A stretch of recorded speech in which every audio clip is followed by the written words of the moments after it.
Today we are going to walk through ServiceNow Agent Client Collector Visibility, or we call it ACCV. Here we will cover what ACC actually is, how the architecture works, what is the step-by-step setup, and most importantly, how policies and checks drive everything behind the scene. The goal is simple. It's not just installation, but getting ACC running in a real production ready way. So, in this slide, we will talk about what is ACC. Let's stripe away the buzzwords. ACC means Agent Client Collector, means the agent installed on the machines. Then what is ACCV? ACCV is visibility. It is the logic that decides what data gets collected and how it shows up in the ServiceNow. So in plain terms, ACC collects the data and ACCV decides what matters. ACC is a host-based agent which is installed on different type of devices like Windows, Linux, Mac OS. Unlike traditional discoveries, systems don't wait to be scanned. They actively push data. This is why it is called push-based model. ACC is built on a framework called Sensu framework, which allows the monitoring across infrastructure, applications, database, and middleware. So yes, it's powerful, assuming you configure it properly. Let's move to the next slide. So let's talk about the architecture and the communication flow. Let's look at how the communication actually works. So here's the architecture. The ACC agent talks to the mid server, and the mid server communicates with the ServiceNow instance over HTTPS. The agents do not talk directly to ServiceNow. Today, in this scenario, what we are talking about, I have seen most clients want to go via mid server because of various reasons. So we will be discussing the architecture which uses the mid server. So the agents are connected to a mid server. The communication here uses HTTPS and WebSockets.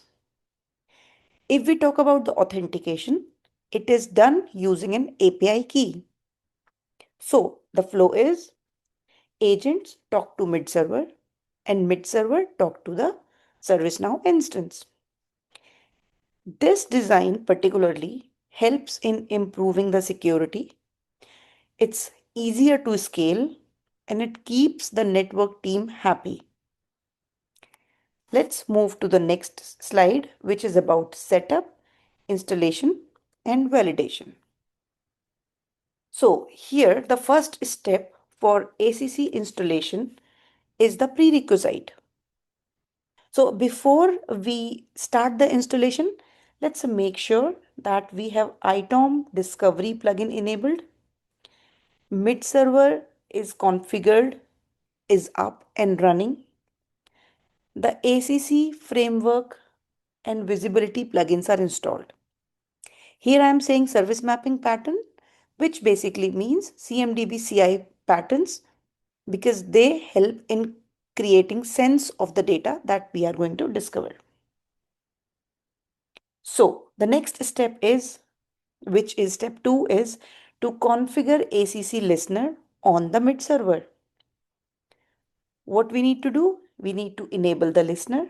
We need to set up the port, which is usually 443, but make sure you get it confirmed from your client which port they want to use here to set up the network between the agents and the mid server. We enable the WebSocket endpoint and we generate an API key. So this happens on the mid server side where we do this everything via ServiceNow instance.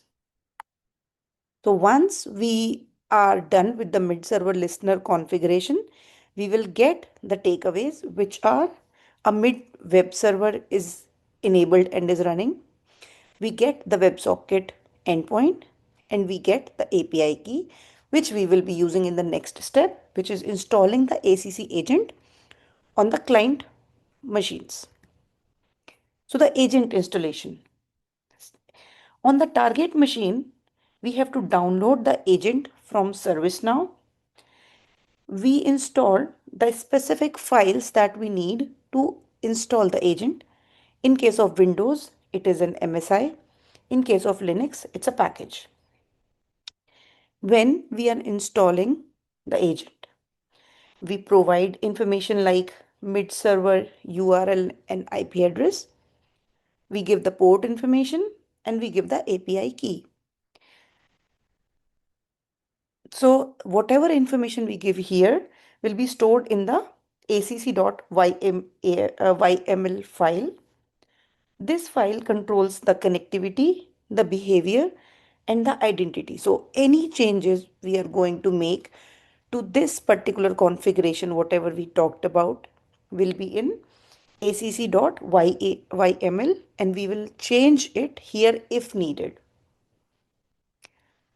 So once this is done, we go to ServiceNow instance, agent client collector.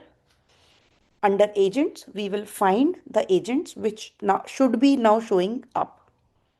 If not, make sure you check the network connectivity, verify that the API key is correct, and confirm the background URL. If this all doesn't make the agent up in your ServiceNow instance, make sure you review the ACC logs. They should be showing what is the error. Let's move to the next segment now, which is the policies and checks. So till now, you have configured the instance, you have configured the agents. Agents are reporting to your ServiceNow instance. Now we need to make sure that whatever we are doing, we know what we are configuring on them, right? So what is a policy? A policy defines which systems, means scope, which checks will it run, and when they run, which is the schedule. What is a check? This is the real work. It executes scripts or commands, collects data, and sends results back. So the out of the box policies provided by ServiceNow, they run daily, but we can change it. Based on the client requirement, it is often scheduled to run daily. You can decide the time. Data is sent through the mid server. So this gives basic visibility without being too much for your systems. So this is how out of the box a ServiceNow policy looks. If you see here, you will see intervals, which means how much time is there in between each policy run, which is generally 24 hours. If you want to make changes, you can make the changes under cron expressions. You can run it every hour, daily, whatever your client agrees to. These policies will run checks internally. Let's go there. So these are the checks which will be used by the policies. So a policy will run check. There are certain examples of checks like process monitoring, disk usage, installed software. So we can manipulate it as per the client requirement. Here we have certain best practices. We can discuss with the client if they want to increase the frequency for critical systems, keep lower frequency for stable environment, maybe for the desktop devices. But yes, this all needs a lot of work in the background to be done when we are configuring ACC so that the system works exactly as per the requirement. So we have already discussed the best practices. We monitoring the agent performance from the ServiceNow dashboard and make sure that the agents are reporting the correct data. We adjust the schedules using the cron jobs, and we avoid collecting excessive data. We configure this using the policies and checks. So to summarize this, ACC is agent-based monitoring, secure communication via mid-server, and flexible data collection using policies and checks. Start simple, validate agent connectivity, use default policies but configure them according to the requirement, and then gradually optimize the scenario based on different parameters like number of devices, the frequency required by client, what type of data are they looking to collect, etc. Thank you so much. With this, I end my presentation slide.